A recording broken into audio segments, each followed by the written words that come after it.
Hello friends, मैं शालिनी पांडे स्वागत करती हूँ आपके अपने YouTube channel Shalini beyond study में।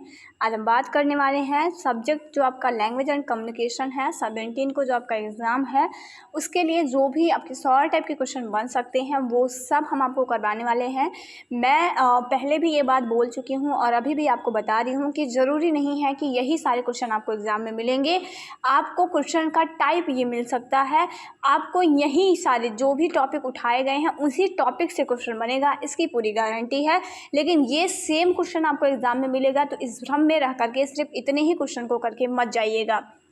बात करते हैं हम 100 टाइप के क्वेश्चनों की। तो पहला ही क्वेश्चन आपका है संप्रेषण की क्या परिभाषा होती है।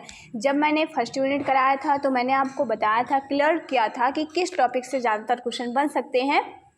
तो मैंने बताया था भाषा और संप्रेषण से अधिकतर क्वेश्चन बनते हैं। तो आप लोग कम से कम भाषा संप्रेषण तो ज़रूर पढ़ के जाइएगा। 3-4 नंबर तो आपको पहले यूनिट से ही देखने को मिल जाएगा। तो संप्रेषण की परिभाषा आपसे पूछा गया है। तो संप्रेषण मैंने आपको पहले भी बताया था, दो लोग जब आपस में अपने विचारों को, भावनाओं को किसी भी माध्यम से एक दूसरे के साथ शेयर करते हैं और दूसरा व्यक्ति भी उस पर अपनी प्रतिक्रिया देता है, तो ये पूरी प्रोसेस जो होती है वो आपकी संप्रेषण होती है। नेक्स्ट बात कर रहे होंगे, अगला क्वेश्चन है आपका किसी एक प्रकार के आभासिक संप्रेषण का नाम लिखिए। जो आपके 9 क्वेश्चन आपको देखने को मिलते हैं वो उस किस टाइप के रहेंगे, कैसा आपको लिखना है वो मैं आपको बताने का प्रयास कर रही हूँ। तो एक आभासिक संप्रेषण का एक प्रकार आपका होता है चेहरे के हाव भाव द्वारा संप्रेषण, सांकेतिक भाषा द्वारा संप्रेषण। बहुत सारे टाइप्स हैं बट उसमें हमें एक पूछा है तो हम एक ही लिखेंगे। अगला है संप्रेषण की प्रक्रिया में इनकोडिंग कौन करता है। जैसे मैंने आपको जब संप्रेषण पढ़ाया तो बताया था कि उसमें इनकोडिंग और डिकोडिंग भी संप्रेषण का एक मुख्य भाग होता है। तो जो इनकोडिंग वाला काम होता है वो कौन करता है। प्रीवियस ईयर में ऐसा क्वेश्चन बना हुआ है, ट्रू एंड फॉल्स में बना था, मैंने आपको करा भी रखा है, उसको भी वीडियो देख लीजिएगा आपको। तो इनकोडिंग का काम जो स्पीकर होता है, जो बोलता रहता है, वो करता है।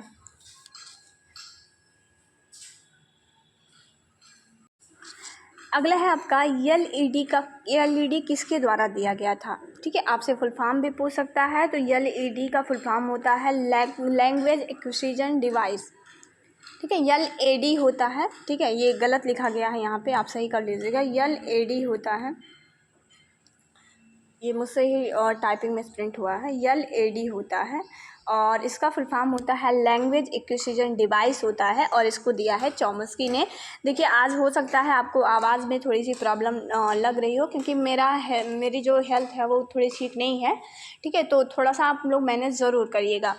अगला है भाषा की संरचना के कितने घटक हैं। तो आपको ये क्लियरली बताया गया था, पहला ही यूनिट से क्वेश्चन मैंने उठाया है कि इसके 3 घटक होते हैं।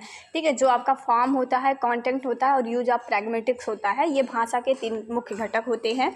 अगला है भाषा के कोई एक कार्य बताइए। ठीक है, तो आप लिख सकते हैं भाषा के वैसे बहुत सारे सेवरल्स जो वर्क होते हैं वो होता है, लेकिन हमें कोई एक ही बताना था तो मैंने यहाँ पे 2 इंक्लूड कर रखा है। एक मनोरंजन के लिए हम कर सकते हैं और अपना परिचय प्रस्तुतिकरण के लिए। जैसे मैं आपसे बताऊं कि मेरा नाम शालिनी पांडे है और मैं जो है यूपी से बिलोंग करती हूँ, मतलब मैं एक जो अपना सेल्फ इंट्रोडक्शन आपको दूंगी वो भी देने का जो ज़रिया होगा वो लैंग्वेज होगा। तो भाषा के जो है वो बहुत सारे कार्य होते हैं और उसी में से एक कार्य होता है आपका कि परिचय प्रस्तुतिकरण में भी इस्तेमाल किया जाता है।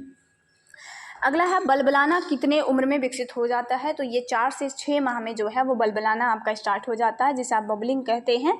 ठीक है, देखिए आपको जो है ना ऐसा हो सकता है कि वो आपको जो है थोड़ा आगे पीछे का एज दे दे, जैसे वो 5 से लेके 7 का दे दे। ठीक है, तो आपको कंफ्यूज नहीं होना है। ये अप्रॉक्स जो है 4 से लेके 6 तक होता है, 4 से 5 भी देता है तो भी आपको बबलिंग ही लगाना है। अगला है भाषा विकास के पूर्व कोई एक आवश्यकता बताइए। मैंने आपको बहुत सारी चीज़ें बताई थी भाषा विकास के पहले की, कुछ आवश्यकताएं थी जो आपका यूनिट 1.5 है वहाँ से क्वेश्चन बना हुआ है। तो ये वाक अंगों का सही होना, मतलब जो हमारे स्पीच प्रोडक्शन जो ऑर्गन्स होते हैं वो जब सही रहेंगे तो हमारा लैंग्वेज डेवलपमेंट अच्छा होगा। ऐसे बहुत सारी चीज़ें हैं, हेल्थ भी उसमें से एक है। ठीक है, तो सारी चीज़ें हैं तो मैंने वो पढ़ा रखा है। ऐसे ही आपको क्वेश्चन देगा कि कोई एक चीज़ बताइए, इसकी विशेषताएं बताइए। ठीक है, वो आपको शॉर्ट फॉर्म में लिखने रहेंगे। अगला है मौखिकवाद के कोई एक सिद्धांत लिखिए। ठीक है, ये आप बहुत अच्छे से पढ़िएगा। मौखिकवाद, संपूर्ण संप्रेषणवाद और शैक्षिक द्विभाषीवाद, वहाँ से भी ऐसे शॉर्ट टाइप के क्वेश्चन बन सकते हैं। अगला आपका इसमें लिख सकते हैं वाणी की भूमिका। और शैक्षिक द्विभाषीवाद कौन सी भाषा को आधार का काम करती है। जो शैक्षिक द्विभाषीवाद होता है तो बच्चे की जो पहली लैंग्वेज होती है, मतलब उसकी जो सांकेतिक भाषा होती है, तो सांकेतिक भाषा ही जो है वो एक आधार का काम करती है। अगला है शैक्षिक द्विभाषीवाद में कोई एक विशेषताएं बताइए। तो ये इसकी एक विशेषता है कि इसमें हम एक साथ 2 भाषाओं का प्रयोग करने का हमें अवसर मिलता है।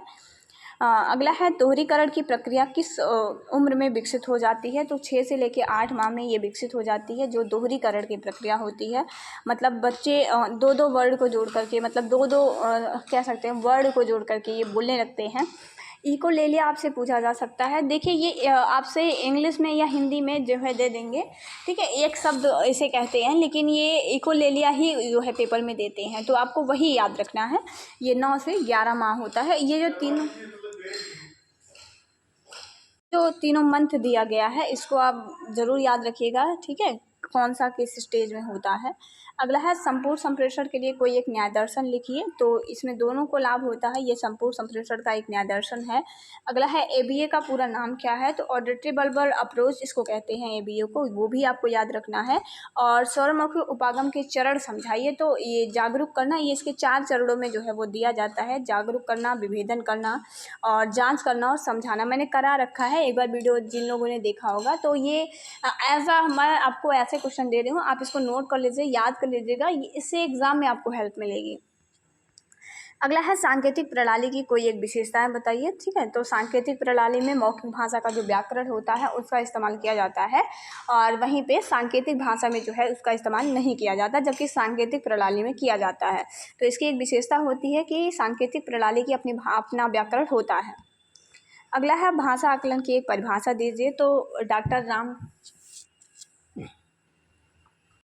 डॉक्टर राम त्रिपाठी के अनुसार ये आपका दिया गया है भाषा आकलन की परिभाषा। तो भाषा आकलन जो होता है एक प्रकार की ऐसी प्रक्रिया है जिसमें निबंधनात्मक एवं वस्तुनिष्ठ प्रश्नों से परीक्षण करते हैं। भाषा आकलन से हमारा तात्पर्य होता है कि बच्चे की जो क्या स्तर है उसका लैंग्वेज का, वो पता लगाना। ठीक है, बच्चा कितना जानता है, कितनी समझ है उसकी लैंग्वेज के बारे में। और ये डॉक्टर राम प्रसाद त्रिपाठी के अनुसार परिभाषा दी गई है कि जो हम निबंधनात्मक प्रश्न देते हैं, मतलब जो लॉन्ग टाइप के क्वेश्चन दिए जाते हैं और जो आपके ऑब्जेक्टिव टाइप क्वेश्चन दिए जाते हैं, इन दोनों क्वेश्चनों के माध्यम से हम बच्चे की लैंग्वेज का आकलन करते हैं कि वो किस लैंग्वेज को कितनी हद तक उसकी समझ डेवलप है। अगला क्वेश्चन है मानकीकृत भाषा आकलन किस प्रकार का आकलन का एक प्रकार है। ठीक है, आप में 2-3 आकलन दिए गए हैं। जैसे आपको दिया गया है औपचारिक अनौपचारिक आकलन। तो औपचारिक आकलन के अंतर्गत क्या क्या आता है और अनौपचारिक आकलन के अंतर्गत क्या क्या आता है, वो आपको क्लियरली पढ़ना है। तो मानकीकृत भाषा आकलन किस प्रकार के आकलन का एक प्रकार है, वो आपको जानना है। तो ये आपका एक औपचारिक आकलन होता है। ठीक है, जो आपका स्टैंडर्ड टेस्ट होता है वो आपका एक प्रकार का फॉर्मल टेस्ट होता है। अगर हम बात करते हैं फॉर्मल टेस्ट की, तो पहले भी बताया जा चुका है आपको। फॉर्मल तथा इनफॉर्मल में आपको डिफरेंस भी पढ़ के जानना है। लॉन्ग टाइप में ये दे सकता है आपको। ठीक है, तो आपको औपचारिक आकलन के जो प्रकार हैं वो भी पढ़ के जानना है। ये जो मानकीकृत आकलन होता है इसको हम कहते हैं, जिस तरह के सीटेट का एग्ज़ाम होता है कि एक मानक निर्धारित है कि 60% जो है वो लाना है जो जनरल कैटेगरी के हैं, वरना वो पास नहीं होंगे। तो जब इसमें कोई एक मानक फिक्स कर दिया जाए और उसी के आधार पर जो है वो आपका परीक्षण किया जाए, वो मानकीकृत परीक्षण होता है। और ये आपका औपचारिक आकलन जो होता है उसके अंतर्गत आता है। और किन्हीं 2 अनौपचारिक आकलन का नाम लिखने के लिए बोला जा रहा है। तो वो पोर्टफोलियो एंड रेटिंग स्किल जो है, ये आपके 2 अनौपचारिक आकलन होते हैं। अगला है शिक्षक निर्मित परीक्षण में संपूर्ण परीक्षक कौन निर्मित करता है। तो वो जो शिक्षक होता है वही संपूर्ण परीक्षण निर्मित करता है। मैं आपको हर एक प्रैक्टिस सेट में, जैसे एज अ प्रैक्टिस सेट हम इसको ले रहे हैं, तो मैं आपको जो है एक क्वेश्चन ऐसा देती हूँ जो आपको स्वयं से ही उसके जवाब लिखने रहते हैं। तो आज का हमारा प्रश्न होगा कि जो शिक्षक निर्मित प्रक्रिया होती है उसकी कोई हमें विशेषताएं बताइए। कोई 2 विशेषताएं आपसे पूछा गया है। ठीक है, तो वो आपको लिखना है। तो इसको अच्छे से पढ़ लीजिएगा आप लोग। अगला है BLC का पूरा नाम क्या है, तो इसको बेसिक लैंग्वेज कॉम्पिटेंस कहते हैं BLC को। मैंने आपको बताया था कि आधारभूत भाषाई क्षमता क्या होती है, इसको हिंदी में कहते हैं आधारभूत भाषाई क्षमता। तो किसी भी भाषा का मतलब व्याकरणीय ज्ञान का जो बेसिक समझ है वो आपकी कहलाती है BLC। ठीक है, डिटेल में पढ़ना है तो यूनिट वाइज जो वीडियो कराए गए हैं उसको पढ़ लीजिएगा आप एक बार। अगला है CWHI का पूरा नाम क्या है, तो इसको चिल्ड्रन विथ हियरिंग इम्पेयरमेंट कहते हैं CWHI को, आपको याद रखना है। अगला है भाषा शिक्षण की कोई एक विधि का नाम आपको लिखना है, तो इसमें बहुत सारी विधियां हैं जैसे प्राकृतिक विधि, संरचनात्मक विधि और भी कुछ विधियां हैं, संयुक्त विधि है और उनके अंदर भी कुछ उप विधियां हैं, तो आपको वो सारी विधियों के नाम जरूर पता होने चाहिए। तो प्राकृतिक विधि जो है मतलब वो भाषा शिक्षण की एक विधि होती है आपकी, तो आप इसमें प्राकृतिक, संरचनात्मक, संयुक्त कुछ भी लिख सकते हैं। अगला है संरचनात्मक विधि के अंतर्गत आने वाली प्रमुख विधियों में से इसी एक विधि का नाम। देखिए जैसे मैंने आपको बताया कि कुछ विधियां हैं और उन विधियों की कुछ उप विधियां भी हैं, तो हमें दोनों ही पढ़ने हैं। तो संरचनात्मक विधि में आता है एप्पल ट्री प्रोग्राम, इसका फुल फॉर्म भी आपको याद रखना है, मैंने इंक्लूड कर दिया है, आप वहाँ से पढ़ लीजिएगा। अगला है प्राकृतिक विधि के प्रवर्तक के रूप में किसे जाना जाता है, तो सैमुअल इनायत को प्राकृतिक विधि के प्रवर्तक के रूप में हम जानते हैं, वो आपको याद रखना है। और स्विट्ज़रलैंड की शुरुआत किस वर्ष हुई थी, तो 1929 में इसकी शुरुआत हुई थी। मैंने आपको वीडियो में क्लियरली इसको बता रखा है। ठीक है, तो आप ऐसे ही आपको भी अगर क्वेश्चन जो है आप भी अपने सॉल्व टाइप के क्वेश्चन स्वयं बनाइए। ठीक है, कोई यूनिट उठाइए या कोई सा भी यूनिट उठाइए, उसके जितने भी शॉर्ट क्वेश्चन आपसे बन पा रहे हैं आप उसको बनाइए। अगर आप अपने मन से 20-30 क्वेश्चन भी बना पा रहे हैं और जो भी 30-40 क्वेश्चन 50 क्वेश्चन यहाँ से दिए जा रहे हैं आपको, आप इसको कर ले रहे हैं, तो फिर आपका एग्ज़ाम बहुत अच्छा जाएगा।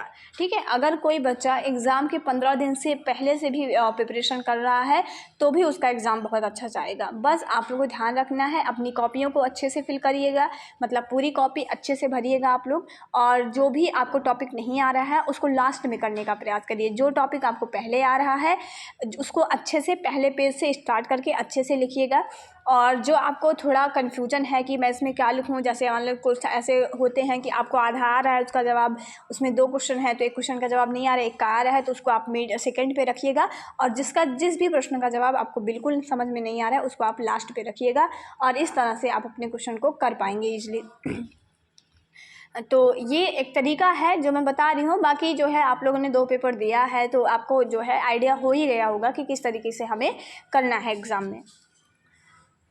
अगला है आपका 29 स्विट्ज़रलैंड की का जो उपयोग है वो किस भाषा को सीखने में किया जाता है, तो अंग्रेजी भाषा को सीखने में हम स्विट्ज़रलैंड की का इस्तेमाल करते हैं। एप्पल ट्री प्रोग्राम का पूरा नाम आपसे पूछा गया है, तो इसको कहते हैं a pattern program of linguistic expression through reinforcement experience and evaluation.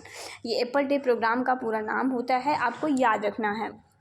अगला है संयुक्त पद्धति के अंतर्गत आने वाले किसी एक विधि का नाम लिखिए, तो हम एमआरएम को लिखेंगे क्योंकि संयुक्त पद्धति की विधि के अंतर्गत 2-3 चीज़ें आती हैं, जैसे रोस आइसलैंड होता है, ठीक है, एमआरएम होता है। लेकिन जो एमआरएम होता है वो ज़्यादा प्रचलित है और वो ज़्यादा यूज किया जाता है। अरे भैया पानी पीना। अगला क्वेश्चन है आपका एमआरएम का पूरा नाम क्या होता है, तो एमआरएम को कहते हैं मात्र चिंतनशील विधि, हिंदी में कहते हैं।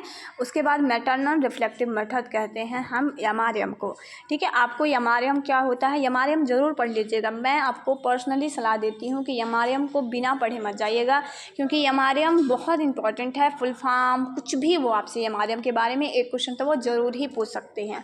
ठीक है, तो इसको पढ़ के ज़रूर जाइएगा, और पूछने को तो वो क्या ही पूछ लेंगे, उसकी तो कोई लिमिट नहीं है, और पूछेंगे तो आपके सिलेबस से ही पूछेंगे। आपने सिलेबस कर रखा है तो फिर आपको प्रॉब्लम कहीं पे नहीं होगी। अगला है भाषा शिक्षण की किसी एक तकनीक का नाम लिखिए, तो हम रमण विधि को लिख देंगे। बहुत सारी विधियाँ, बहुत सारी तकनीक आपको दी गई हैं, ठीक है, भाषा को डेवलप करने की, वो आप पढ़िएगा। तो ये आपके थे कुछ 32 क्वेश्चन। ठीक है, बाकी के जो है आप लोगों को मैंने लगभग अपनी तरफ से पूरी प्रयास करके जो भी मुझसे हो सकता था वो मैंने आपको करवा दिया है। और मिलेंगे नेक्स्ट वीडियो में, अपना ख्याल रखिएगा। जय हिंद, वंदे मातरम।